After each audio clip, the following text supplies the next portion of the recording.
நம்முடைய சற்று நேர தியானத்திற்காக ரோமருக்கு எழுதின புஸ்தகம் 12ஆம் அதிகாரம் 1ஆம் வசனத்தை வாசிக்க கேட்போம். அப்படி இருக்க சகோதரரே, நீங்கள் உங்கள் சரீரங்களை பரிசுத்தமும் தேவனுக்கு பிரியவுமான ஜீவபலியாக ஒப்பு கொடுக்க வேண்டும் என்று தேவனுடைய இரக்கங்களை முன்னிட்டு உங்களை வேண்டிக் கொள்ளுகிறேன். இதுவே நீங்கள் செய்யத்தக்க புத்தியுள்ள ஆராதனை. ஜெபிப்போம். அன்பும் மகா கிருபையும் இரக்கமும் நிறைந்த நேசமுள்ள நல்ல தகப்பனே, உம்மை நன்றியுள்ள இருதயத்தோடு ஸ்தோத்தரிக்கிறேன். இந்த ஓய்வு நாளின் காலை வேளையிலே தியானிக்கும்படியாக எங்களுக்கு தேவரீர் கொடுத்த வசனத்திற்காக ஸ்தோத்திரம். இந்த வசனத்தின் மூலமாக நீர் வெளிப்படுத்துகிற சத்தியங்கள் இயேசுவே பின்பற்றுகிற ஒவ்வொரு தேவ பிள்ளைக்கும் ஆசீர்வாதமாக காணப்பட தேவன் தாமே கிருபை நல்கிறோம். இயேசு கிறிஸ்துவின் இன்ப நாமத்தில் ஜெபிக்கிறேன் பிதாவே, ஆமென்.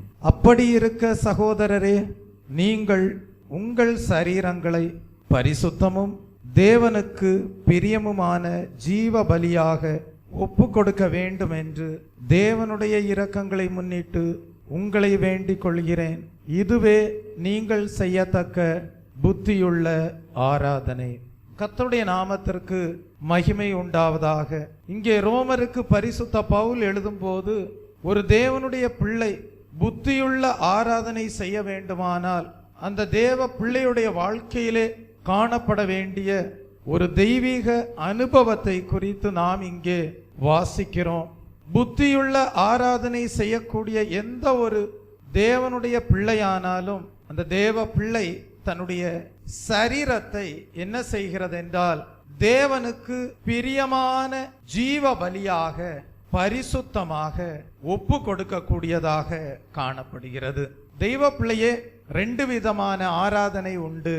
ஒன்று புத்தியுள்ள ஆராதனை, இன்னொன்று புத்தி இல்லாத ஆராதனை. பவுல் சொல்லுகிறார், யார் புத்தியுள்ள ஆராதனை செய்கிறார்களாம், தங்களுடைய சரீரத்தை பரிசுத்தமாக பாதுகாத்து கொண்டு அந்த பரிசுத்தமான சரீரத்தை தேவனுக்கு ஆராதனை செய்யும்படியாக யார் தங்களுடைய ஜீவியத்தை தேவனுக்கென்று அர்ப்பணிக்கிறார்களோ, அப்படிப்பட்ட அர்ப்பணமுள்ள ஜீவியம் செய்து யார் தேவனை ஆராதிக்கிறார்களோ அவர்கள் செய்கிற ஆராதனை புத்தியுள்ள ஆராதனை. Praise the Lord.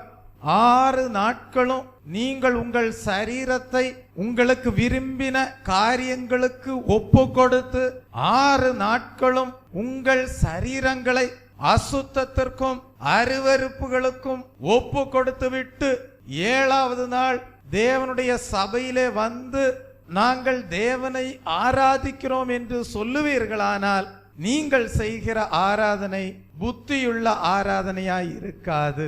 அது புத்தி இல்லாத ஆராதனையாக தேவன் காண்கிறார். அப்படியானால் 6 நாட்களும் பரிசுத்தமாக வாழ்ந்து 6 நாட்களும் உங்கள் சரீரத்தை பரிசுத்தத்திற்கென்று வைராக்கியமாக பாதுகாத்து கொண்டு 7ஆம் நாளிலே, ஓய்வு நாளிலே, தேவனே 6 நாட்களும் என்னுடைய சரீரத்தை பரிசுத்தமாக பாதுகாத்திருக்கிறேன், நான் ஜீவனுள்ள தேவனுடைய ஆலயமாய் இருக்கிறேன் என்று சொல்லி தேவ சமூகத்திலே உங்களை அர்ப்பணித்து ஆராதனை செய்யும் போது உங்கள் ஆராதனை புத்தியுள்ள ஆராதனையாக தேவன் அறிகிறார். அதைதான் இங்கே பரிசுத்த பவுல் சொல்லுகிறார். நீங்கள் உங்கள் சரீரங்களை பரிசுத்தமும் தேவனுக்கு பிரியமுமான ஜீவ பலியாக ஒப்பு கொடுக்க வேண்டும் என்று தேவனுடைய இரக்கங்களை முன்னிட்டு உங்களை வேண்டிக் கொள்கிறேன் என்று சொல்லுகிறார். அப்படியானால் நீங்கள் உங்கள் சரீரத்தை அனுதினமும் பலியாக்க தவறும் போது, அதாவது உங்கள் சரீரத்தை ஜீவ பலியாக ஒப்பு கொடுக்க தவறும் போது பாழாக்கும் அருவருப்பு உங்கள் இருதயத்திலே ஸ்தாபிக்கப்படும். தெய்வ பிள்ளையே, ஒன்றை நன்றாக அறிந்து கொள்ளுங்கள். பவுல் சொல்லுகிறார், உங்கள் சரீரத்தை ஜீவ பலியாக ஒப்பு கொடுங்கள் என்று சொல்லுகிறார். ஜீவ பலி என்றால் என்ன? ஜீவ பலி என்று சொல்லப்படுவதன் அர்த்தம் என்ன? தெய்வ பிள்ளையே, நீங்கள் என்ன சொல்லுகிறீர்கள் என்றால், தேவ சமூகத்துல வந்து, கர்த்தாவே இனிமேல் உமக்கென்று வாழ விரும்புகிறேன். கர்த்தாவே, அதற்காக என்னுடைய ஆவி, ஆத்துமா, சரீரத்தை நான் பரிசுத்தமாக பாதுகாக்கும்படியாக என்னையே கர்த்தாவே வேறு ஒன்றிற்கும் அல்ல, இயேசுவே எனக்காக ஜீவனை கொடுத்தீரே, எனக்காக இரத்தம் சிந்தினீரே, எனக்காக கர்த்தாவே பரிசுத்த ஆவியையும் பிதாவின் சமூகத்திலிருந்து அனுப்பி கொடுப்பேன் என்று வாக்குத்தத்தம் பண்ணினீரே. கர்த்தாவே, நான் உமக்கென்றே என்னுடைய வாழ்க்கையை அர்ப்பணிக்கிறேன் என்று ஒரு நல்ல தீர்மானத்தை எந்த ஒரு மனிதன் தேவ சமூகத்திலே எடுக்கிறானோ அந்த தீர்மானத்தை, அந்த நல்ல இருதயத்தை தேவன் அறிகிறார். மனிதன் அறியாமல் போவான், தேவன் அறிகிறார். நான் என்னுடைய வாழ்க்கையில நல்ல தீர்மானம் எடுத்திருக்கிறேன். அந்த நல்ல தீர்மானம் என்ன?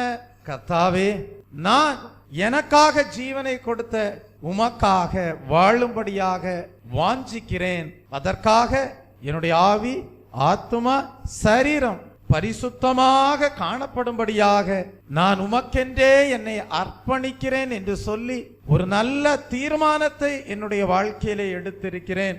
நீங்களும் அப்படிப்பட்ட நல்ல தீர்மானங்கள் எடுக்கும் போது அந்த தீர்மானத்திற்கு விரோதமாக பலவிதமான பிசாசின் ஆவிகள் உங்களோடு போராடும். ஆனாலும் அந்த போராட்டத்திலே நீங்கள் ஒவ்வொரு நாளும் வெற்றி பெறும்படியாக உங்கள் தீர்மானங்களிலே நீங்கள் உறுதியாக காணப்படும் போது தெய்வ பிள்ளையே, தேவன் என்ன செய்வார் என்றால் அந்த நல்ல இருதயத்தை கண்டு நீங்கள் வெற்றியுள்ள வாழ்க்கை செய்யும்படியாக, உங்கள் தீர்மானங்கள் தோற்காதபடி அது வெற்றிகரமாக நிறைவேறும்படியாக தேவன் என்ன செய்வார் என்றால் வாக்குத்தத்தம் பண்ணப்பட்ட பரிசுத்த ஆவியை உங்களுடைய ஜீவியத்திலே பொழிந்தருளுவார். அந்த தேவனுடைய பரிசுத்த ஆவியை பெற்று தேவ பயத்தோடு வாழும்போது உங்களுடைய தீர்மானங்கள் ஒருபோதும் தோல்வியடையாது, நிச்சயமாகவே வெற்றி பெறக்கூடியதாக காணப்படும். நான் வெளிநாட்டிலே வேலை செய்யும் போது நான் பயணம் செய்து கொண்டிருந்தேன். நான் பயணம் செய்யும் போது எனக்கு எதிர்த்தாற் போல ஒரு கருப்பினத்தை சேர்ந்த ஒரு பெண்மணி வந்து உட்கார்ந்தார்கள். அவர்களுடைய கரத்திலே ஒரு வேதாகமம் காணப்பட்டது. ஒரு இடத்தை கடந்த வேளையிலே இன்னொரு மனிதன் அந்த கருப்பின பெண்மணியின் பக்கத்திலே வந்து அமர்ந்தான். அந்த பயணம் தொடர்ந்தது. அந்த மனிதன் அந்த கருப்பின பெண்ணை லேசாக உரசும்படியாக பிரயாசப்பட்டான். ஆனால் அந்த கருப்பின பெண்ணோ எவ்வளவு ஒதுங்கி உட்கார முடியுமோ அவ்வளவு ஒதுங்கி உட்கார்ந்த போது அந்த மனிதன் அவளை விட்டு கடந்து போய்விட்டான். அப்பொழுதுதான் நான் யோசித்தேன், இந்த உலகத்திலும் நன்றாக பரிசுத்த ஜீவியம் செய்யும்படியாக தீர்மானித்து வாழக்கூடியவர்கள் உண்டு என்று. அப்பொழுதுதான் தேவன் எனக்கு உணர்த்தினார், அவர்களுக்குள்ளாக மெய்யான பரிசுத்த ஆவி தேவனிடத்திலிருந்து பெற்றிருக்கிறார்கள் என்று. Praise the Lord. நீங்கள் நல்ல தீர்மானத்தோடு வாழும்போது தேவன் உங்களுக்கு உதவி செய்யக்கூடியவராயிருக்கிறார்.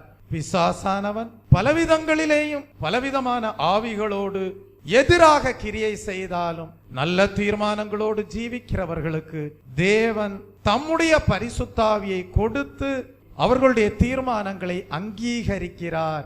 அந்த அங்கீகாரத்தை பெற்றுக்கொள்ளும் போது நீங்கள் அறிந்து கொள்ளலாம், அவர்கள் தேவனுக்கென்று ஜீவ பலியாக காணப்படுகிறார்கள் என்று. Praise the Lord. தெய்வ பிள்ளையே, நீங்கள் இன்றைக்கு தேவனுடைய பார்வையிலே ஜீவ பலியாக காணப்படுகிறீர்கள் என்றால் அதற்கு அர்த்தம் என்னவென்றால், உங்களுடைய நல்ல தீர்மானங்களை தேவன் அங்கீகரிக்கும்படியாக உங்களுடைய வாழ்க்கையிலே பரிசுத்த ஆவியை கொடுத்திருக்கிறார். பரிசுத்த ஆவியை தேவனிடத்திலிருந்து பெற்றுக்கொண்ட நீங்கள் நல்ல தீர்மானங்களோடு வாழும்படியாக உங்கள் வாழ்க்கையை தேவனுக்கென்று அர்ப்பணிக்கிறபடியால், உங்கள் ஜீவியத்தை தேவனுக்கென்று அர்ப்பணிக்கிறபடியால் தேவனுடைய சமூகத்திலே ஜீவ பலியாக காணப்படுகிறீர்கள். சுருக்கமாக சொல்லுகிறேன், நீங்கள் பரிசுத்தமாக வாழும்படியாக தீர்மானம் செய்கிறீர்கள். கர்த்தர் அந்த தீர்மானத்தை அங்கீகரிக்கிறார். அங்கீகரிப்பதற்கு அடையாளமாக தேவன் பரிசுத்தாவியை கொடுக்கிறார். நீங்கள் தேவ சமூகத்திலே ஜீவ பலியாக காணப்படுகிறீர்கள். இதை யாருடைய வாழ்க்கையிலே காணலாம் என்றால் கொர்நேலியனுடைய வாழ்க்கையிலே காணலாம். கொர்நேலியு என்கிற மனிதனை குறித்து நாம் எங்கே படிக்கிறோம் என்றால் அப்போஸ்தலர் 10ஆம் அதிகாரத்திலே படிக்கிறோம். அவன் தேவ பக்தி உள்ளவனாயிருக்கிறான், அவன் தேவனுக்கு பயந்தவனாயிருக்கிறான், மிகுந்த தர்மங்களை செய்கிறான், தேவனை நோக்கி ஜெபம் பண்ணி கொண்டே இருக்கிறான். ஆனால் அவன் ஒரு புறஜாதியான மனிதனாக காணப்படுகிறான். அப்ப ஒரு புறஜாதியான மனிதன் ஆனா தேவ பக்தி உள்ளவனாயிருக்கிறான், ஜெபிக்கிறான், தான தர்மங்களை செய்கிறான். அப்படிப்பட்ட மனிதனை தேவன் அறிந்தார். அறிந்தபோது இந்த கொர்நேலியனுடைய வாழ்க்கையிலே சில நல்ல தீர்மானங்கள் இருந்தபடியால், நல்ல அனுபவங்களினூடாக வாழ வேண்டும் என்கிற நிச்சயம் இருந்தபடியால் தேவன் என்ன செய்தார்? பேதுரு என்கிற ஒரு நல்ல ஊழியக்காரரை அந்த கொர்நேலியனுடைய வீட்டிற்கு அனுப்பி சுவிசேஷத்தை எடுத்துரைக்கும்படியாக செய்து என்ன செய்தார்? கொர்நேலியனுடைய நல்ல அனுபவங்களை அங்கீகரிக்கும் விதமாக பரிசுத்த ஆவியை கொர்நேலியனுடைய வீட்டாருக்கு பொழிந்தருளினார். தெய்வ பிள்ளையே, அப்பொழுதுதான் எல்லாரும் ஆச்சரியப்படுகிறார்கள். புறஜாதிகளுக்கும் தேவன் பரிசுத்தாவியை பொழிந்தருளுகிறாரே என்று சொல்லி ஆச்சரியப்பட்டார்கள். தேவனுடைய பார்வையிலே உயர்ந்தவன் என்று இல்லை, தாழ்ந்தவன் என்று இல்லை. தேவனுடைய பார்வையிலே கருப்பு என்று இல்லை, சிவப்பு என்று இல்லை. தேவனுடைய பார்வையிலே கருப்பு என்று இல்லை, வெள்ளை என்று இல்லை. தேவன் உள்ளத்தை காண்கிறார். தேவன் நல்ல தீர்மானங்களை காண்கிறார். தேவன் நல்ல தீர்மானங்களை அறியும் போது அவர்களுடைய வாழ்க்கையை அங்கீகரிக்கும் விதமாக பரிசுத்த ஆவியை கொடுக்கிறார். அவர்கள் தேவ சமூகத்திலே ஜீவ பலியாக காணப்படுகிறார்கள். தெய்வ பிள்ளையே, புறஜாதியாக காணப்பட்ட கொர்நேலியு இப்பொழுது தேவ சமூகத்திலே ஜீவ பலியாக காணப்படுகிறான். தேவனுடைய பார்வையிலே கொர்நேலியு இனிமேல் ஆராதிக்க போகிற ஆராதனை புத்தியுள்ள ஆராதனை.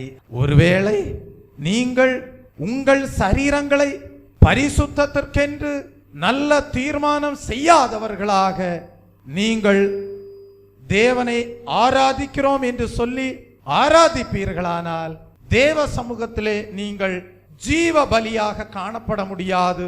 நீங்கள் ஏறடிக்கிற ஆராதனை புத்தியுள்ள ஆராதனையாகவும் விளங்காது. உங்களுடைய இருதயத்தில் என்ன காணப்படும் என்றால் அருவருப்பு காணப்படும். அதைதான் வேதம் சொல்லுகிறது.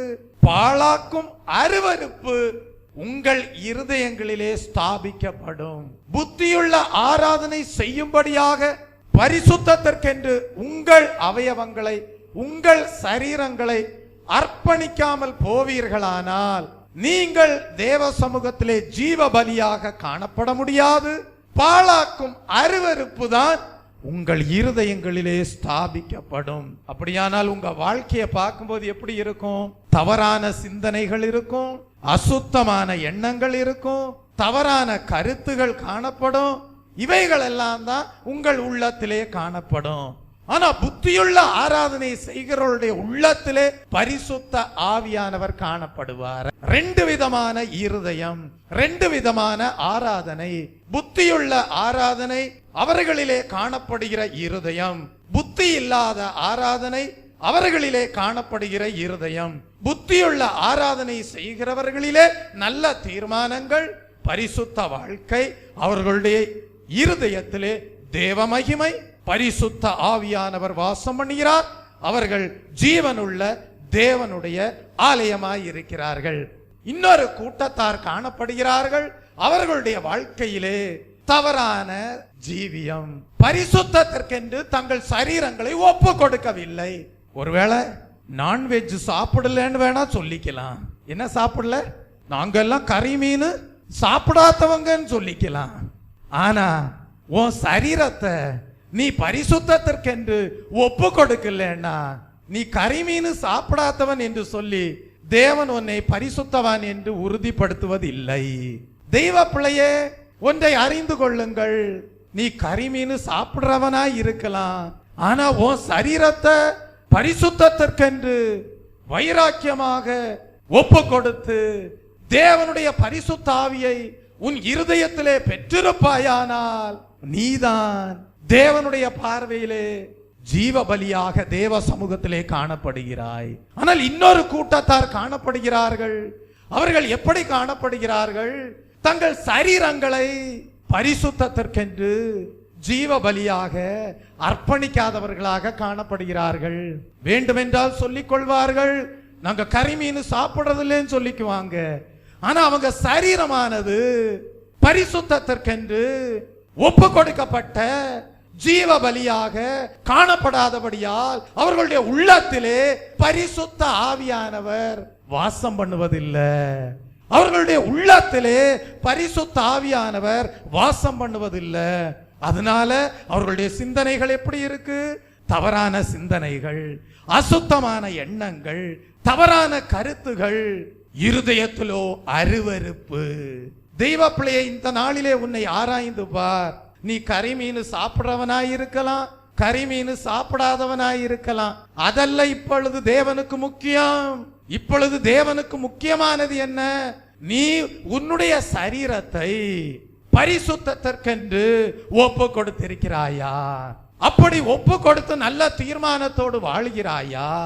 அப்படி நல்ல தீர்மானத்தோடு வாழ்கிற உன்னுடைய வாழ்க்கையிலே தேவன் தம்முடைய பரிசுத்த ஆவியை அனுப்பி உன் இருதயத்திலே ஸ்தாபித்திருக்கிறாரா?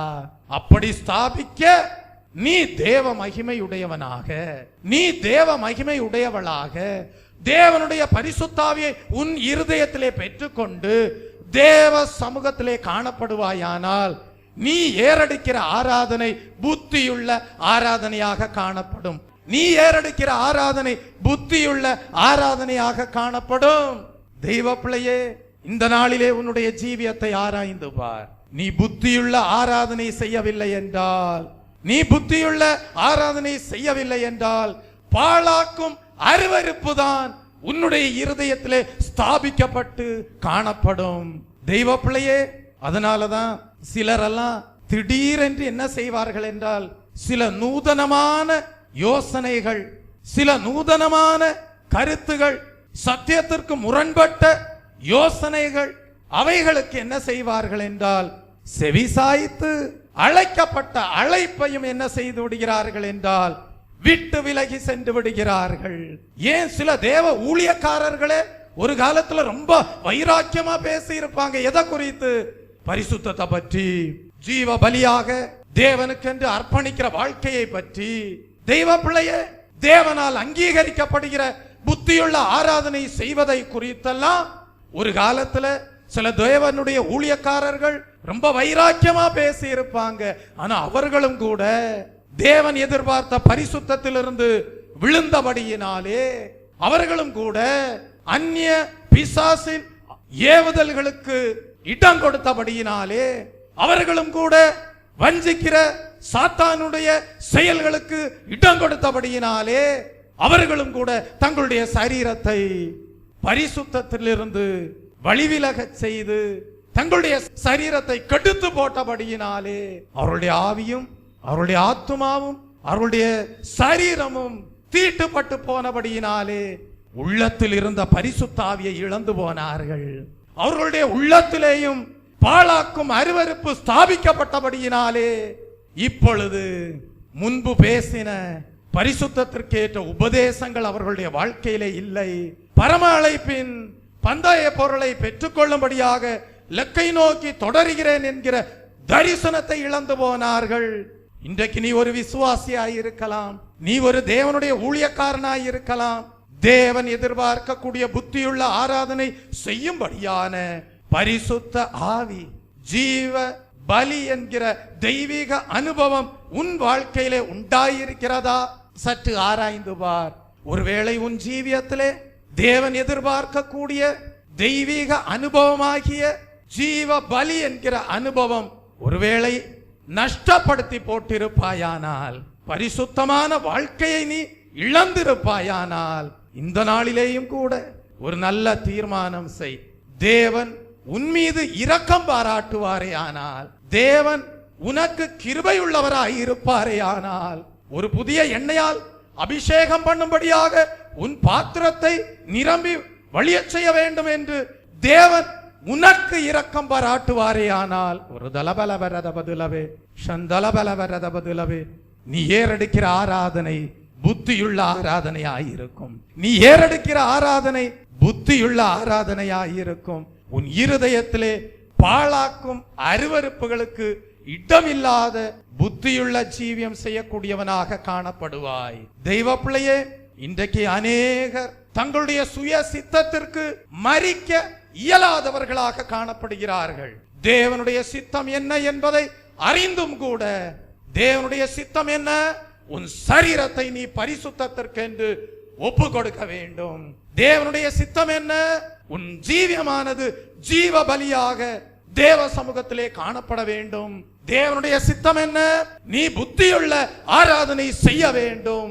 அப்படியாக தேவ சித்தம் காணப்பட நீயோ சாத்தானின் வஞ்சகத்திற்கு இடம் கொடுத்து, நீயோ பிசாசின் அந்நிய ஆவிகளின் இச்சைகளுக்குரிய ஏவுதலின் ஆவிகளுக்கு இடம் கொடுத்து உன்னுடைய சரீரத்தை தீட்டுப்படும்படியாக, உன்னுடைய அவயவங்கள் தீட்டுப்படும்படியாக, புத்தியுள்ள ஆராதனை செய்ய இயலாதபடி, ஜீவ பலியாக காணப்படக்கூடாதபடி நீ உன் சரீரத்தை சாத்தானுக்கு இடம் கொடுத்து உன் அவயவங்களை உன் சுய சித்தத்திற்கு, உன் சுய விருப்பங்களுக்கு இடம் கொடுப்பாயானால் உன் இருதயத்திலே பாழாக்கும் அருவருப்பு தான் ஸ்தாபிக்கப்பட்டிருக்கும். தெய்வ பிள்ளையே, அப்படிப்பட்ட சரீரத்தை பிசாசுதான் உரிமை பாராட்டுவான். இந்த சரீரம் என்னுடையது என்று பிசாசுதான் உரிமை பாராட்டுவான். ஆனால் தேவன் உன்னுடைய சரீரத்தை தமக்கென்று உரிமை பாராட்டும்படி விரும்புகிறார். இங்கே வீற்றிருக்கிற சகோதரனே, சகோதரியே, நீ தேவனுடைய அபிஷேகம் பண்ணப்பட்ட தேவ பிள்ளையாக, ஜீவ பலியாக தேவனுக்கென்று உன்னை அர்ப்பணிக்கப்பட்ட ஜீவியம் செய்கிறவனாக, புத்தியுள்ள ஆராதனை செய்கிறவனாக, புத்தியுள்ள ஆராதனை செய்கிறவளாக, இவன் என் நேச குமாரன், இவள் என் நேச குமாரத்தி, இவர்களிலே பிரியமாயிருக்கிறேன் என்று சொல்லும்படியாக இந்த சரீரம் எனக்கே சொந்தம் என்று, இது ஜீவனுள்ள தேவனுடைய ஆலயம் என்று, இவர்கள் எனக்கே சொந்தம் என்று தேவன் உரிமை பாராட்ட விரும்புகிறார். அப்படிப்பட்டவர்களுக்கு தேவன் தம்முடைய சுதந்திரத்தை வைத்திருக்கிறார். ஆனால் இன்றைக்கு என்ன நடக்கிறது? தேவன் ஒரு பக்கம் தங்களுடைய வாழ்க்கையை உரிமை பாராட்டும்படியாக விரும்பும் போது அநேகர் என்ன செய்கிறார்கள்? சுய சித்தத்திற்கு இடம் கொடுத்து, பாழாக்கும் அருவருப்புகளுக்கு இடம் கொடுத்து, ஜீவ பலியாக தங்களுடைய ஜீவியத்தை அர்ப்பணிக்க இயலாதவர்களாக, புத்தியுள்ள ஆராதனை செய்ய இயலாதவர்களாக, தங்களுடைய சரீரம் பிசாசுக்கே சொந்தம் என்று உரிமை பாராட்டும் விதமாக பாழாக்கும் அருவருப்புகளுக்கு இடம் கொடுத்து வாழுகிறவர்களாயிருக்கிறார்கள். இன்றைக்கு கர்த்தர் கேட்கிறார் உன்னை பார்த்து, நீ யாருடையவன்? நீ யாருடையவள்? பிசாசுக்கு உரிமையை கொடுத்திருக்கிறாயா அல்லது பரிசுத்த தேவனுக்கு உரிமையை கொடுத்திருக்கிறாயா? நீ பிசாசுக்கு இடம் கொடுத்திருப்பாயானால், நீ சாத்தானுக்கு இடம் கொடுத்திருப்பாயானால் உன்னுடைய இருதயத்திலே பாழாக்கும் அருவருப்பு தான் ஸ்தாபிக்கப்பட்டிருக்கும். ஆனால் நீ பரிசுத்த தேவனுக்கு இடம் கொடுத்திருப்பாயானால் உன்னுடைய இருதயத்திலே பரிசுத்த ஆவியானவர் வாசம் பண்ணி கொண்டிருப்பார். ஆகவேதான் பக்தன் பாடுகிறான், நாம் இனி நம்முடையவர்கள் அல்ல, அவரே சரீரத்தின் சொந்தமானவர். நாம் இனி நம்முடையவர்கள் அல்ல, அவரே சரீரத்தின் சொந்தமானவர். நாம் இனி நம்முடையவர்கள் அல்ல, அவரே சரீரத்தின் சொந்தமானவர். வஞ்சிக்கப்படாமல், தீட்டுப்படுத்தாமல் பரிசுத்தம் காத்து கொள்வோம். பரிசுத்த சாதியாக வஞ்சிக்கப்படாமல், தீட்டுப்படுத்தாமல் பரிசுத்தம் காத்து கொள்வோம். பரிசுத்த சாதியாக தேவனின் ஆலயமே, பரிசுத்த ஆலயமே, மகிமையின் ஆலயமே, நாமே அவ்வாலயமே, தேவனின் ஆலயமே, பரிசுத்த ஆலயமே, மகிமையின் ஆலயமே, நாமே அவ்வாலயமே, தேவனின் ஆலயமே. ஆம், நாம் ஜீவனுள்ள தேவனுடைய ஆலயமா இருக்கோம். நாம் பரிசுத்த ஆலயமா இருக்கோம். நமக்குள்ள தேவ மகிமை இருக்கிறபடியால் நாம் தேவனுடைய மகிமையின் ஆலயமாய் இருக்கிறோம். இனி நாம் நமக்குரியவர்கள் அல்ல, நம்முடைய சுய விருப்பத்தின்படி வாழும்படியாக, நம்முடைய சுய சித்தத்தின்படி வாழும்படியாக நாம் நம்முடையவர்கள் அல்ல. என்ன பாஸ்டர் வித்தியாசமா உபதேசம் பண்றீங்க? நாங்க எங்களுடையவர்கள் அல்லவா? நாங்கள் எங்களுடையவர்கள் அல்லன்னு சொல்றீங்க. எப்படி?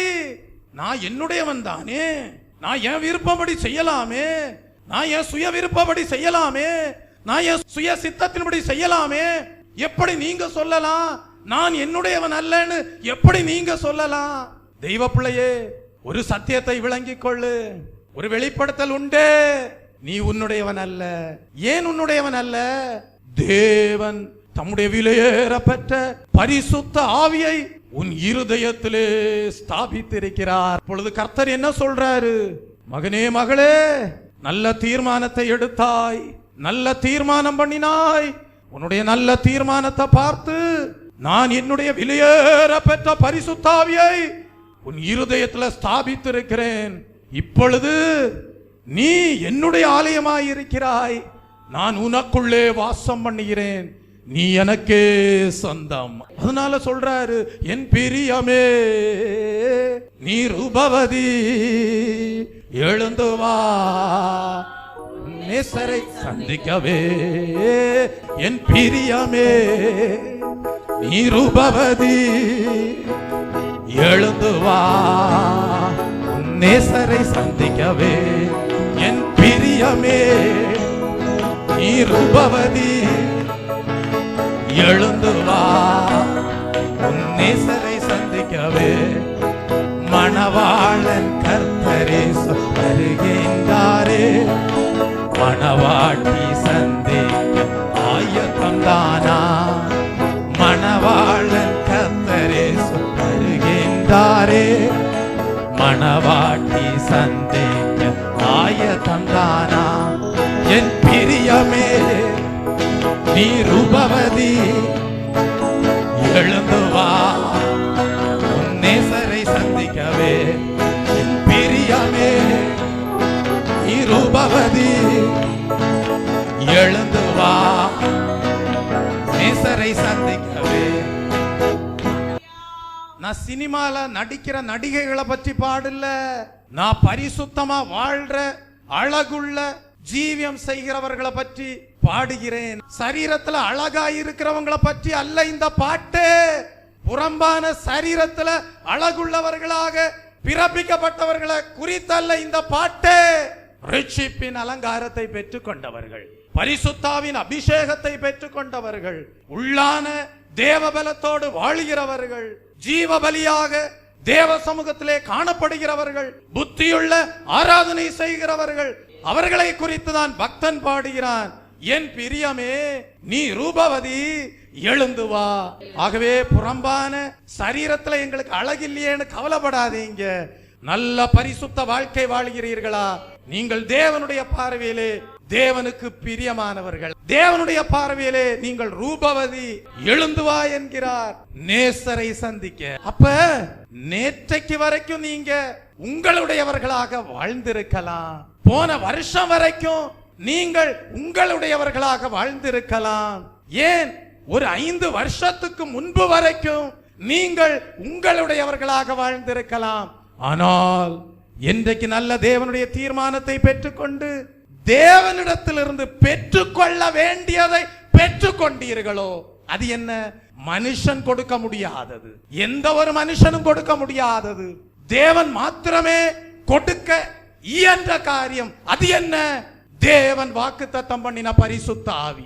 எந்த மனிதனும் கொடுக்க முடியாதது, தேவன் வாக்குத்தத்தமாக நிச்சயப்படுத்தின பரிசுத்த ஆவியை போராடி நல்ல தீர்மானத்திற்குள் வந்து பரிசுத்த வாழ்க்கை வாழ்வேன் என்று நிச்சயப்படுத்தி யார் தேவனிடத்திலிருந்து அந்த அபிஷேகத்தை பெற்றுக் கொண்டார்களோ, தேவன் சொல்லுகிறார், இனி நீ உன்னுடையவன் அல்ல, இனி நீ உன்னுடையவன் அல்ல.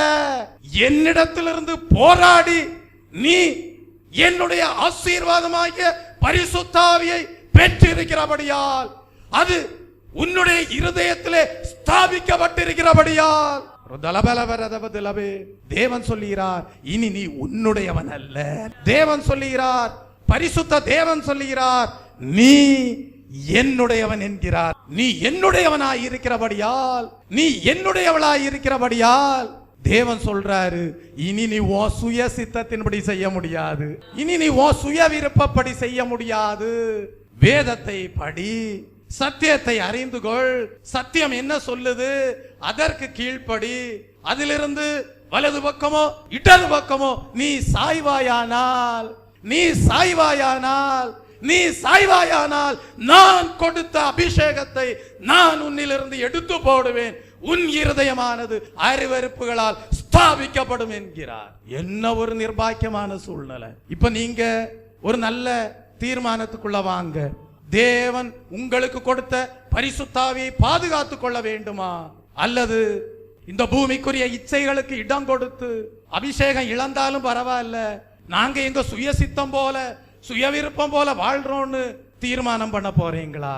அப்படி தீர்மானம் பண்ணீங்கன்னா அருவருப்பு உன் இருதயத்திலே ஸ்தாபிக்கப்படும். பிசாசு உரிமை பாராட்டுவான். முடிவானது நித்திய நரக அக்கினியாக காணப்படும். இந்த நாளிலே ஒரு நல்ல தீர்மானம் பண்ணு. வாசித்து பாருங்கள்.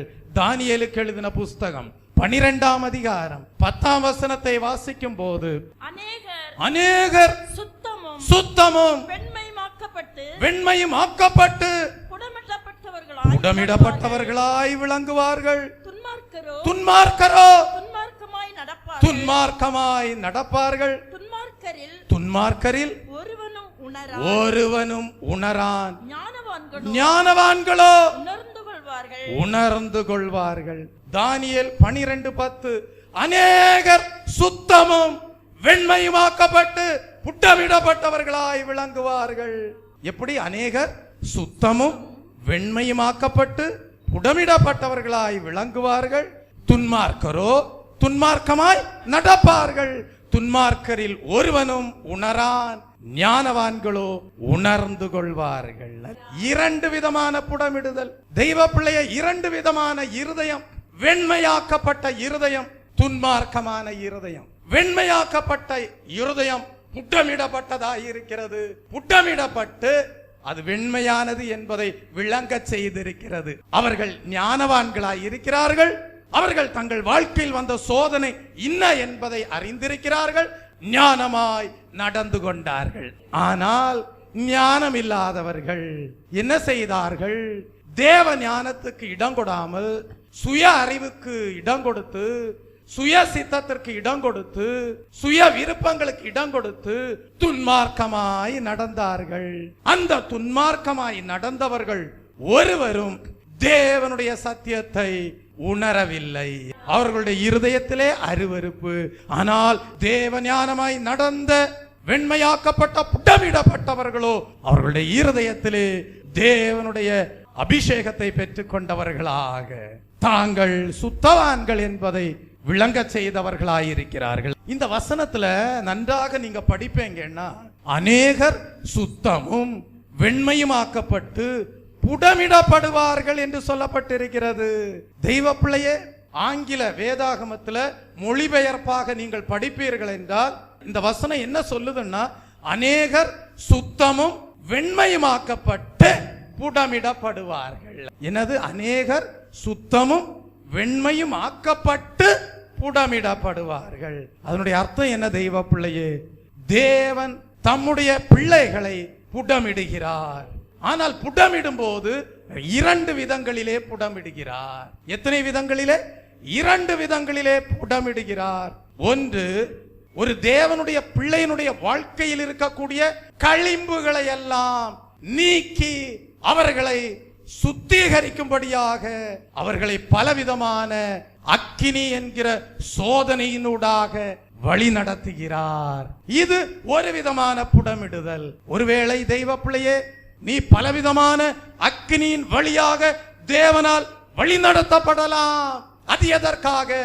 உன்னிலே இருக்கக்கூடிய களிம்புகள் அனைத்தும் அகற்றப்படும்படியாக பலவிதமான சோதனை என்கிற அக்கினியினூடாக உன்னை தேவன் வழி நடத்துகிறார். ஆனால் இன்னொரு புடமிடுதலை பற்றி வேத வசனம் சொல்லுகிறது.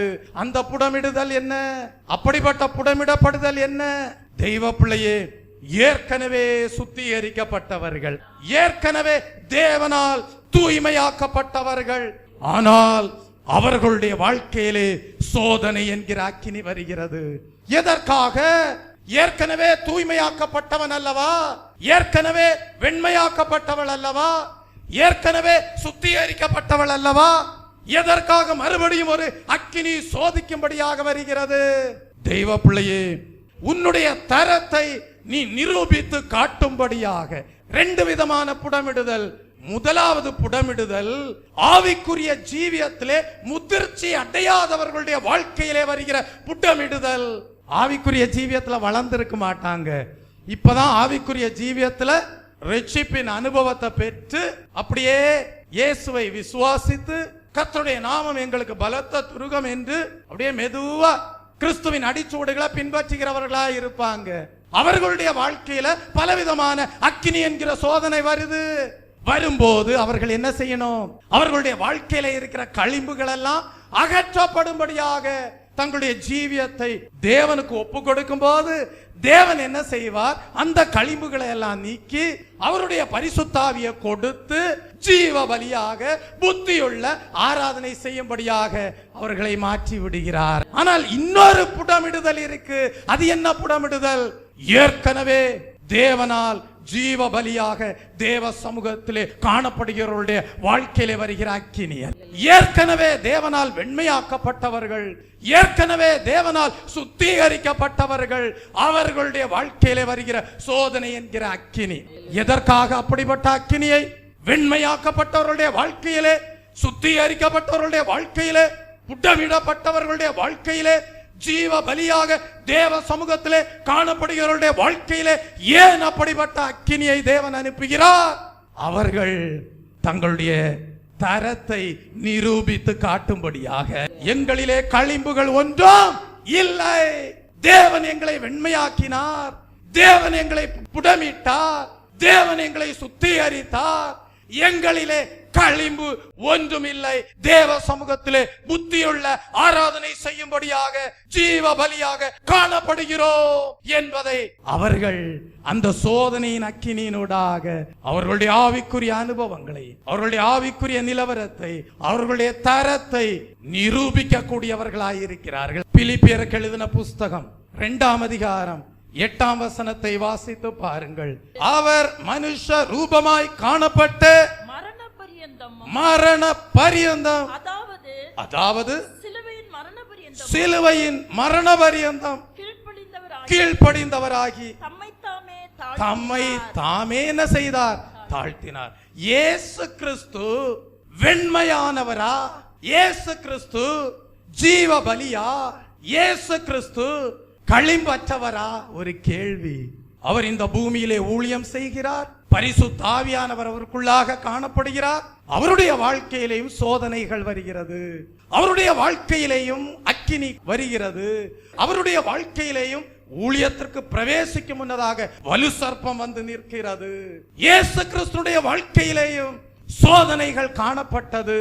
ஆனால் இயேசு கிறிஸ்து தம்மை தாமே தாழ்த்தினாராம். தம்மை தாமே தாழ்த்தி அந்த சோதனைகளிலே தன்னுடைய ஆவிக்குரிய தரத்தை நிரூபிக்க கூடியவராயிருந்தார். மனுஷனுடைய பார்வையிலே வேண்டுமானால் அவர் தம்மை தாமே தாழ்த்தினது ஒரு தோல்வியை போல காணப்பட்டிருந்திருக்கலாம். ஆனால் தேவனுடைய பார்வையிலேயோ தன்னுடைய ஆவிக்குரிய அனுபவங்களை நிரூபித்து காட்டும்படியாக அவர் தம்மை தாமே தாழ்த்தினது தேவனுடைய பார்வையிலேயோ மேன்மையாக வெற்றியாக எண்ணப்பட்டது. வாசித்து பாருங்கள். எபிரேயருக்கு எழுதின புஸ்தகம் 5ஆம் அதிகாரம் 8ஆம் வசனத்தை வாசிக்கும் போது, அவர் குமாரனாயிருந்தும் அவர் பட்ட பாடுகளினாலே கீழ்ப்படிதலை கற்றுக்கொண்டு தான் பூர்ணரான பின்பு தமக்கு கீழ்ப்படுகிற யாவரும் நித்திய ரட்சிப்பை பெற்றுக்கொள்ள காரணராகி. போதும். இந்த இடத்துல என்ன சொல்லப்பட்டிருக்கு? அவர் பட்ட பாடுகளினாலே கீழ்ப்படிதலை கற்றுக்கொண்டார் என்று எழுதப்பட்டிருக்கிறது. அதனுடைய அர்த்தம் என்ன? அவர் முந்தின நித்தியத்திலே கீழ்ப்படியாதவராக காணப்பட்டாரா? இல்லை. அவர் முந்தின நித்தியத்திலே தானே பிதாவாகிய தேவனுக்கு கீழ்ப்படியக்கூடியவராக தான் காணப்பட்டார்.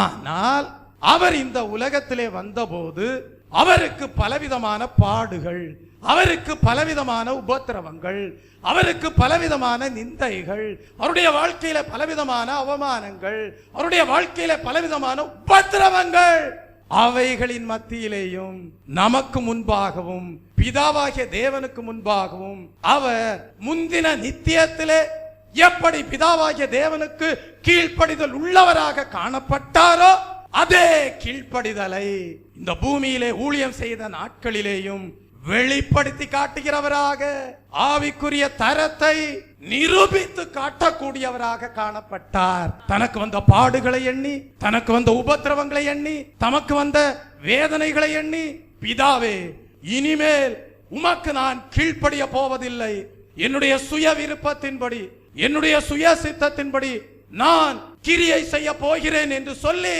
அவர் தேவன் கொடுத்த பரிசுத்த ஆவியை இழந்து போகவில்லை. அவர் என்றைக்கும் நான் பரிசுத்த தேவனுடையவர் என்பதை நிரூபித்து காட்டக்கூடியவராயிருந்தார். தேவன் கொடுத்த பரிசுத்த ஆவியை இயேசு கிறிஸ்து இழந்து போகவில்லை. அவருடைய இருதயத்திலே அருவருப்பானது, பாழாக்கும் அருவருப்பானது ஸ்தாபிக்கப்படவும் முடியவில்லை. இன்றைக்கு உன் ஜீவியத்தை ஆராய்ந்து பார். முந்தின நித்தியத்திலே பிதாவாகிய தேவனுக்கு கீழ்ப்படிதல் உள்ளவராயிருந்த இயேசு கிறிஸ்து பூமியிலே ஊழியம் செய்த நாட்களிலேயும் அவர் எப்படிப்பட்ட அனுபவத்திலே காணப்பட்டார்? வெண்மையானவர், ஜீவ பலியானவர், புத்தியுள்ள ஆராதனை செய்தவர், ஜெப வாழ்க்கை உள்ளவர், பரிசுத்தம் உள்ளவர், ஏற்கனவே தன்னிலே பாவம் இல்லை என்று விளங்க செய்யக்கூடியவராக வாழுகிறவர்.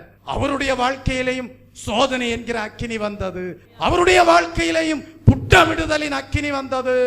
அந்த அக்கினி வந்தபோது சரியான சத்தியத்தை அறிந்திருந்தவராக, தெய்வ பிள்ளையே, தன்னுடைய இருதயத்திலே பாழாக்கும் அருவருப்புகளுக்கு இடமில்லை என்பதை விளங்க செய்யக்கூடியவராக, தன்னுடைய இருதயத்திலே உண்டாயிருப்பது தேவனுடைய பரிசுத்த ஆவிதான் என்பதை நிரூபித்து காட்டக்கூடியவராக ஒரு தலபலவரதபதலவே தெய்வ பிள்ளையே, நீதியின் கிரீடத்தையும் பெற்றுக்கொள்ளக்கூடியவராக, இன்றைக்கும் பிதாவின் வலது வாசத்திலே வீற்றிருக்கக்கூடியவராக நமக்கு முன்மாதிரியானார். நம்முடைய வாழ்க்கையில பூர்ண ரட்சிப்பை நிறைவேற்றும் பட்டியாக முன்மாதிரியாயிருக்கிறார். Praise the Lord. தெய்வ பிள்ளையே, உன்னுடைய வாழ்க்கையிலே 2 விதமான புடமிடுதல். ஒருவேளை உன் மகன் இப்பதான் ரட்சிப்புக்குள்ள வரானா, புடமிடப்படுகிறானா, உன் மகனுக்கு சொல்லி கொடு. மகனே, உன் வாழ்க்கையில இப்படிப்பட்ட அக்கினி வந்தது காரணம் என்ன தெரியுமா? உன் வாழ்க்கையில இருக்கிற களிம்புகள் எல்லாம் என்ன செய்யணும்? நீக்கப்படணும். அதனாலதான் இப்படிப்பட்ட அக்கினி வந்தது. உன்னை தேவன் ஜீவ பலியாக தேவ சமூகத்திலே காணப்படும்படியாக விரும்புகிறார். உன் களிம்புகளை எல்லாம் அகற்றி விட்டு நல்ல தீர்மானம் பண்ணு. கர்த்தர் உனக்கு பரிசுத்த ஆவியை கொடுத்து ஜீவனுள்ள தேவனுடைய ஆலயமாக மாற்றுவார் என்று சொல்லிக் கொடுங்கள். ஒரு தேவனுடைய ஊழியக்காரி சோதிக்கப்படுகிறாளா? வெண்மையாக்கப்பட்டவள், ஏற்கனவே புடமிடப்பட்டவள், ஏற்கனவே ஜீவ பலியாக காணப்படுகிறவள் ஒரு தேவனுடைய ஊழியக்காரி சோதிக்கப்படுகிறாளா? அக்கினியினாலே சோதிக்கப்படுகிறாளா?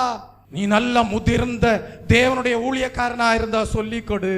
என்ன சொல்லிக் கொடு? இப்படிப்பட்ட அக்கினி உன் வாழ்க்கையில வந்ததுக்கு காரணம் நீ உன் ஆவிக்குரிய தரத்தை நிரூபிக்கும்படியாக. விழுந்து போகாதே. அருவருப்புகள் உன் இருதயத்திலே ஸ்தாபிக்கப்படும்படியாக உன் இருதயத்தை பிசாசுக்கு ஒப்புக்கொடாதே. பரிசுத்தாவியை இழந்து போகாதே என்று நல்ல முதிர்ந்த ஊழியர்களாய் இருக்கிறவர்கள் இப்பதான் ஊழியத்துல அடியெடுத்து வைத்து சோதனை என்கிற அக்கினிக்குள்ளாக செல்லும் போது அவர்களுக்கு நீங்க புத்தி சொல்லுங்க. அதனாலதான் தானியேலுக்கு எழுதின புஸ்தகம் 12ஆம் அதிகாரம் 11ஆம் வசனத்தை வாசிக்கும் போது அன்றாட பலி நீக்கப்பட்டு பாழாக்கும் அருவருப்பு ஸ்தாபிக்கப்படும் காலம் முதல் 1290 நாள் செல்லும் என்று படிக்கிறோம். தானியேல் 12ஆம் அதிகாரம் 11ஆம் வசனம். அன்றாட பலி நீக்கப்பட்டு அப்படின்னா என்ன அர்த்தம்? அன்றாட பலி நீக்கப்பட்டு என்று சொல்லப்பட்டிருக்கிறது. அதனுடைய அர்த்தம் என்ன?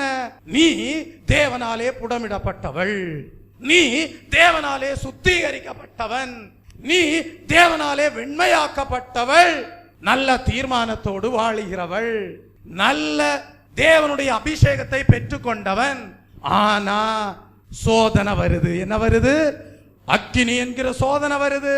நெருக்கப்படுகிறாய். பக்தன் பாடுகிறான், நெருக்கப்பட்டோம் மடிந்திடாமல் கர்த்ததாம் நம்மை காத்ததாலே. தீவப்பிள்ளையே, நீ நெருக்கப்படும் போது, உனக்கு சோதனைகள் வரும்போது, உனக்கு உபத்திரவம் வரும்போது நீ நினைச்சிராத நானா நின்றுவேன்னு நினைக்காத. தேவன் கொடுத்த அந்த அபிஷேகம் தான், தேவன் கொடுத்த அந்த கிருபை தான் உன்னை தேவனுடைய பரிசுத்தத்தின் வைராக்கியத்துல உன்னை நிக்க வைக்க முடியும். நெருக்கப்பட்டோ மடிந்திடாமல் கர்த்ததாம் நம்மை காத்ததாலே. நெருக்கப்பட்டோ மடிந்திடாமல் கர்த்ததாம் நம்மை காத்ததாலே. அவர் நல்லவர், அவர் வல்லவர், அவர் கிருபை என்றும் உள்ளது. அவர் நல்லவர், அவர் வல்லவர், அவர் கிருபை என்றும் உள்ளது. தேவ கிருபை என்றும் உள்ளது. அவர் கிருபை என்றும் உள்ளது. அவரை போற்றி துதித்து பாடி அல்லேலூயா என்றார் பரிபோம். அவரை போற்றி துதித்து பாடி அல்லேலூயா என்றார் பரிபோம். தேவனுடைய கிருபை என்றும் உள்ளது என்று சொல்லுகிறாயே, தேவனுடைய கிருபை என்றும் உள்ளது என்று பாடுகிறாயே, அந்த கிருபை என்ன?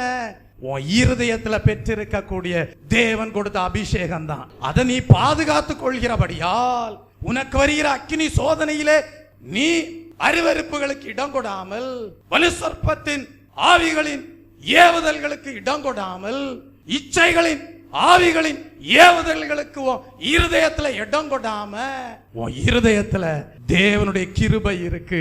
என் இருதயத்துல தேவனுடைய கிருபையாகிய அபிஷேகம் இருக்கு.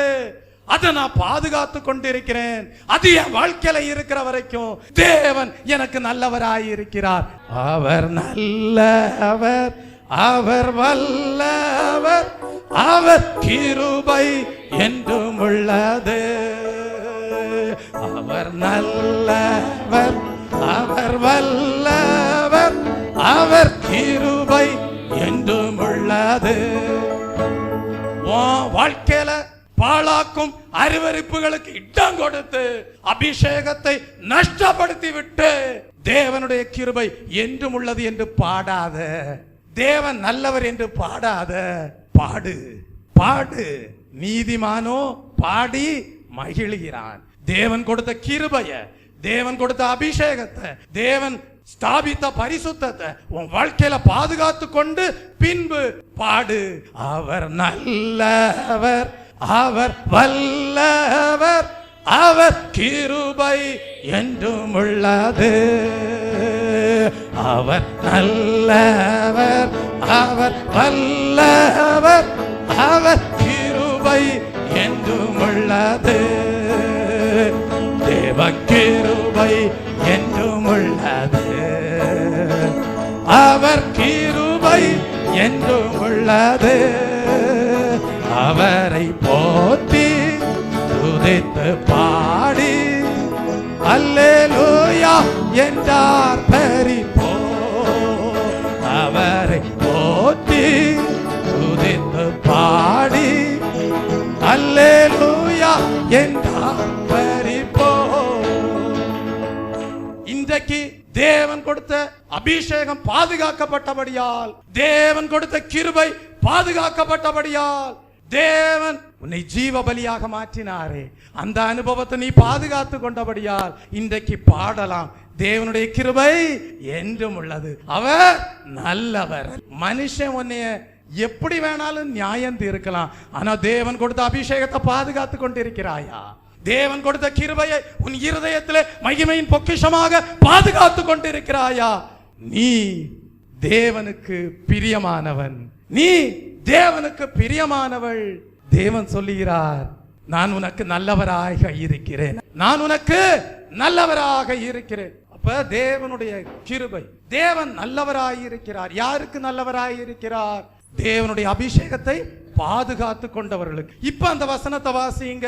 தானியேலுக்கு எழுதின புஸ்தகம் 12ஆம் அதிகாரம் 11ஆம் வசனத்தை வாசித்து பாருங்கள். அன்றாட பலி நீக்கப்பட்டு பாழாக்கும் அருவருப்பு ஸ்தாபிக்கப்படும் காலம் முதல் 1290 நாள் செல்லும். அப்படின்னா என்ன அர்த்தம் தெய்வ பிள்ளையே? உன் வாழ்க்கையில அன்றாட பலி நீக்கப்படுகிறது. அதனுடைய அர்த்தம் என்ன? ஜீவ பலியா தேவன் உன்னை மாற்றினார்ல, அபிஷேகத்தை கொடுத்து அந்த ஜீவ பலி நான் என்று சொல்லக்கூடிய நிச்சயத்தை நீ இழந்து போய், தேவனுடைய அபிஷேகத்தை இழந்து போய், புத்தியுள்ள ஆராதனை செய்யக்கூடிய அனுபவத்தை இழந்து போய்.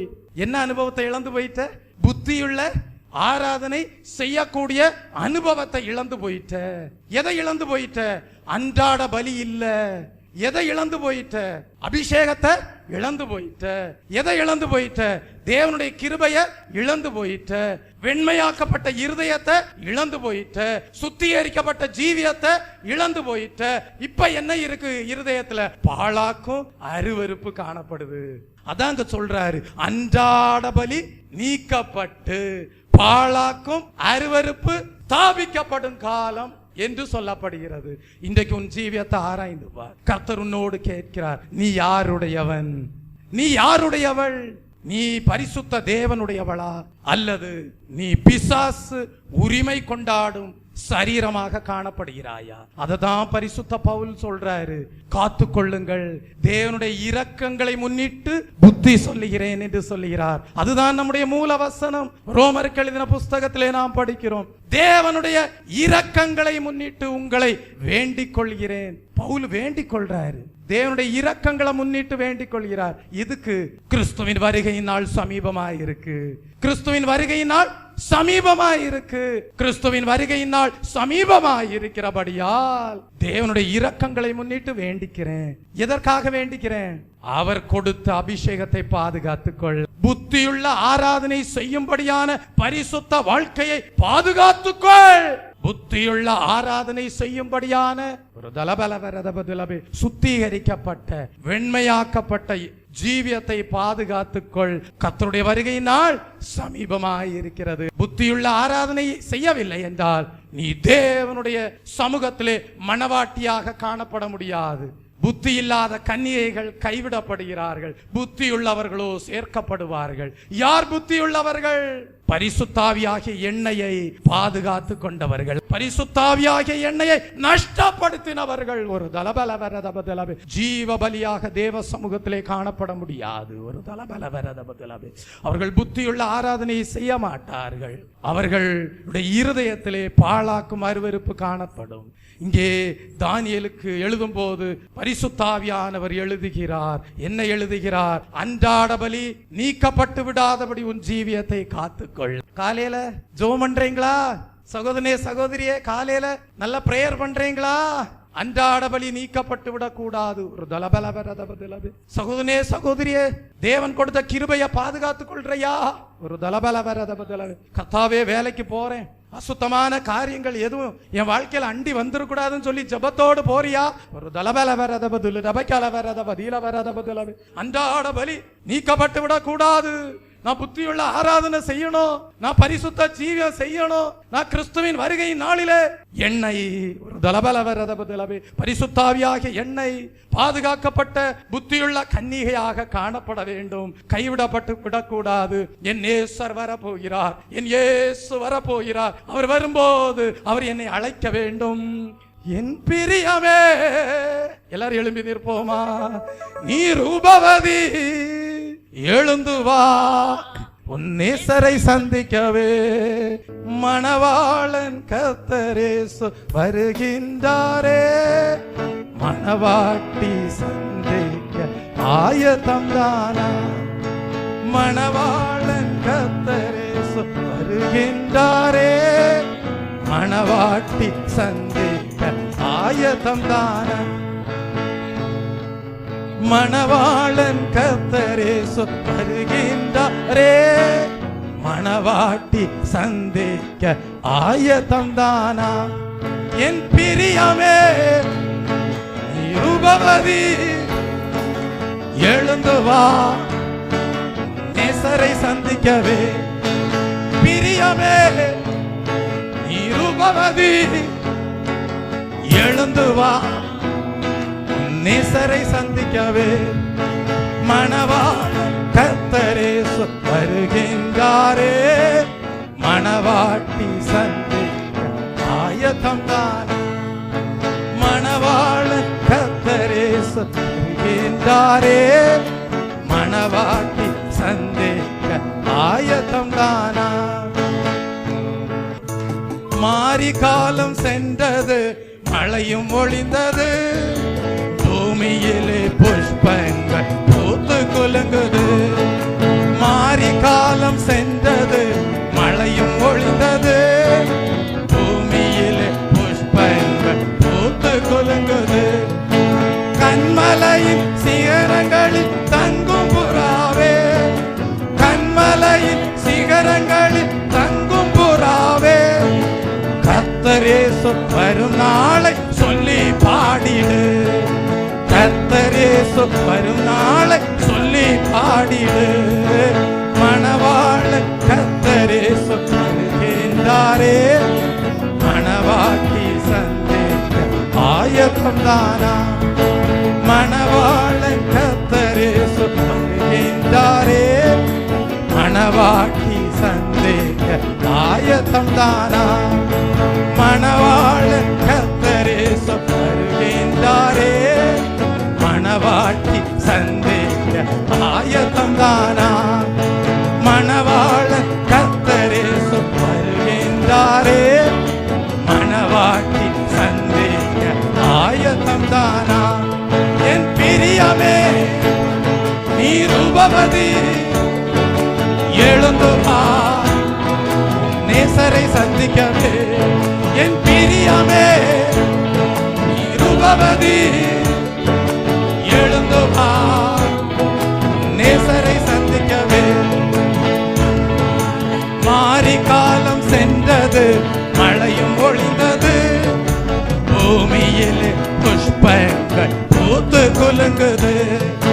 மாரி காலம் சென்றது, மழையும் ஒளிந்தது, பூமியில் புஷ்பங்கள் பூத்து குலுங்குது. கண்மலையின் சிகரங்களில் தங்கும் புறாவே, கண்மலையின் சிகரங்களில் தங்கும் புறாவே, கர்த்தரேசு வரும் நாளை சொல்லி பாடிடு. கர்த்தரேசு வரும் நாளை சொல்லி பாடிடு. மணவாளன் கர்த்தரேசு வருகின்றாரே, மணவாட்டி சந்திக்க ஆயத்தம் தானா? மணவாளன் கர்த்தரேசு வருகின்றாரே, மணவாட்டி சந்திக்க ஆயத்தம் தானா? என் பிரியமே, நீ ரூபவதி எழுந்து வா,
அந்நிய அக்கினியை மேற்கொள்ளக்கூடிய தேவ வல்லமை ஒரு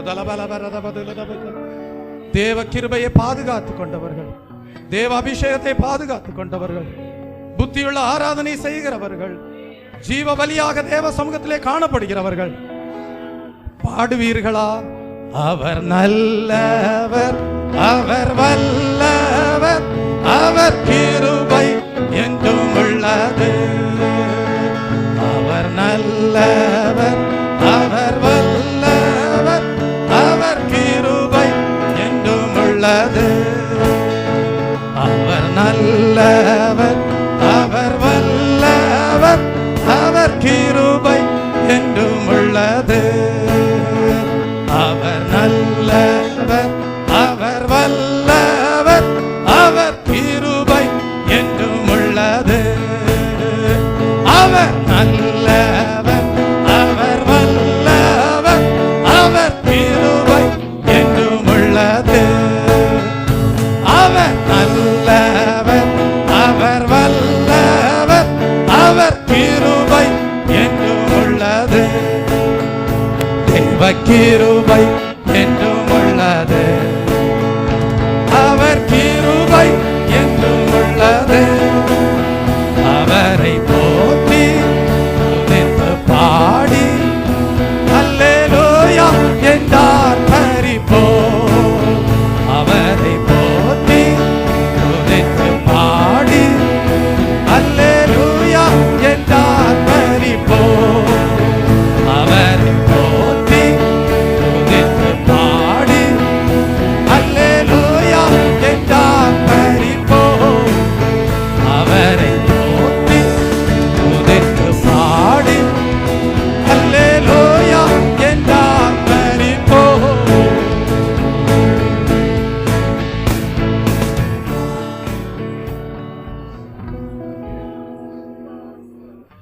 பாழாக்கும் அருவருப்புகளுக்கு இருதயத்திலே இடம் கொடாமல் தேவனுடைய கிருபையை பாதுகாத்துக் கொண்டு, தேவனுடைய அபிஷேகத்தை பாதுகாத்துக் கொண்டு, தேவனுடைய சத்துவத்தை பாதுகாத்துக் கொண்டு, தேவனுடைய வல்லமையை பாதுகாத்துக் கொண்டு, என் இயேசு நல்லவர், என் இயேசு பரிசுத்தர், நான் பரிசுத்தராயிருப்பது போல நீங்களும் பரிசுத்தராய் இருங்கள் என்று வாக்குத்தத்தம் கொடுத்த எங்கள் தேவன் நல்லவர், அவர் கிருபை எங்கள் இருதயத்திலே என்றும் உள்ளது என்று தேவன் இந்த ஓய்வு நாளின் காலை வேளையிலே துதித்து ஸ்தோத்தரித்து மகிமைப்படுத்த அனுகிரகம் செய்த தயவுக்காக ஸ்தோத்தரிப்போம்.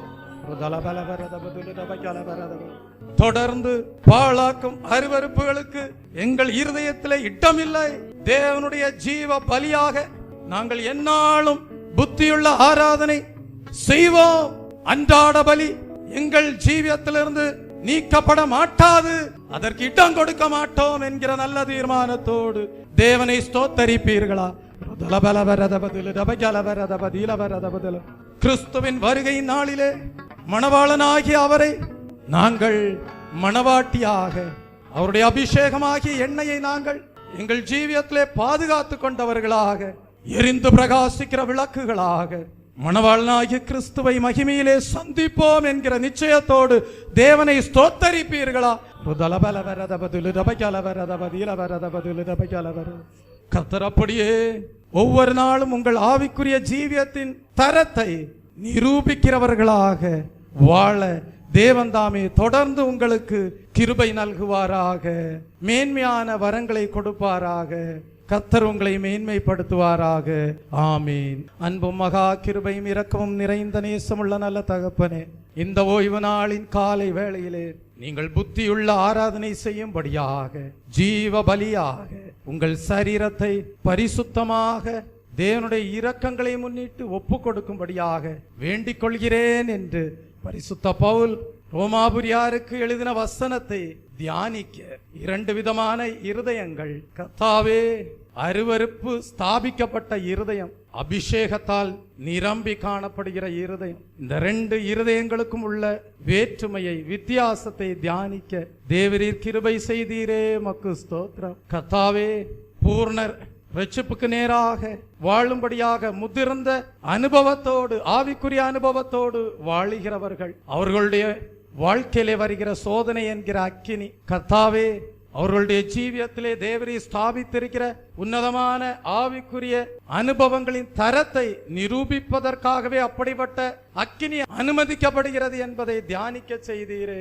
அப்படியே முதிர்ந்த ஆவிக்குரிய அனுபவங்களை உடையவர்களாக காணப்படுகிற தேவ ஊழியர்களுடைய வாழ்க்கையிலே, தேவ பிள்ளைகளுடைய வாழ்க்கையிலே வருகிற சோதனை என்கிற அக்கினி அவர்களுடைய வாழ்க்கையில் இருக்கிற அபிஷேகத்தை நஷ்டப்படுத்தி போடாதபடி, அவருடைய வாழ்க்கையிலே தேவரீர் கொடுத்திருக்கிற கிருபையை இழந்து போக செய்யாதபடி, அவர்களுடைய ஜீவியத்திலே அருவருப்பானது இருதயத்திலே ஸ்தாபிக்கப்படாதபடி காக்கப்பட தெய்வமே நீர்தாமே நல்ல தீர்மானங்களோடு ஜீவ பலியாக நாங்கள் எந்நாளும் அன்றாட பலி நீக்கப்படாத அனுபவத்தை காத்துக்கொண்டு புத்தியுள்ள ஆராதனை செய்வோம் என்கிற கர்த்தாவே அனுபவத்திலே பாதுகாக்கப்பட, அதற்கேற்ற அனுபவத்தோடு தீர்மானங்களோடு வெற்றியுள்ள வாழ்க்கை வாழ தேவன்தாமே கிருபை நல்க வேண்டுமா ஜெபிக்கிறேன். கர்த்தாவே இப்பொழுதுதான் ரட்சிப்புக்குள்ளாக வந்திருக்கிறோம் என்கிற அனுபவத்திலே காணப்படுகிற தேவ பிள்ளைகளுடைய வாழ்க்கையிலே வருகிற சோதனை என்கிற புடமிடப்படுதலின் அக்கினி அவருடைய வாழ்க்கையிலே காணப்படுகிற களிம்பை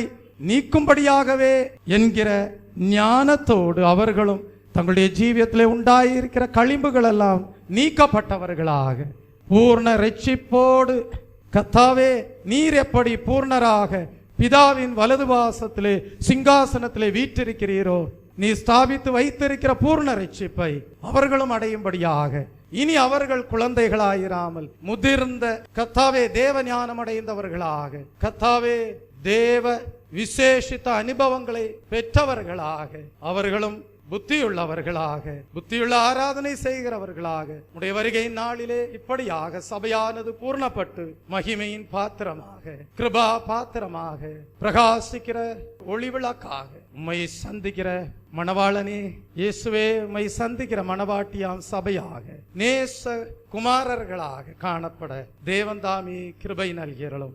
ஆசீர்வதிக்கிறேன், பலப்படுத்தும், மேன்மைப்படுத்தும். தொடர்ந்து விசேஷித்த தெய்வீக அனுபவங்களோடு சுடராக பிரகாசித்தருள செய்தருளும். இயேசு கிறிஸ்துவின் இன்ப நாமத்தில் ஜெபிக்கிறேன் பிதாவே, ஆமென். என் ஆத்துமாவே கர்த்தரை ஸ்தோத்தரி, என் முழு உள்ளமே அவருடைய பரிசுத்த நாமத்தை ஸ்தோத்தரி. என் ஆத்துமாவே கர்த்தரை ஸ்தோத்தரி, அவர் செய்த சகல உபகாரங்களையும் மறவாதே, ஆமேன். நம்முடைய கர்த்தராகிய இயேசு கிறிஸ்துவுடைய கிருபையும் பிதாவாகிய தேவனுடைய அன்பும் பரிசுத்த ஆவியானவருடைய அந்யோன்ய ஐக்கியமும் இன்றும் என்றும் சதா காலங்களிலும் நம் அனைவரோடும் நம்முடைய குடும்பங்களோடும் சபையாரோடும் இருப்பதாக, ஆமேன். Hallelujah, hallelujah, hallelujah, hallelujah, hallelujah, hallelujah, hallelujah, hallelujah, hallelujah.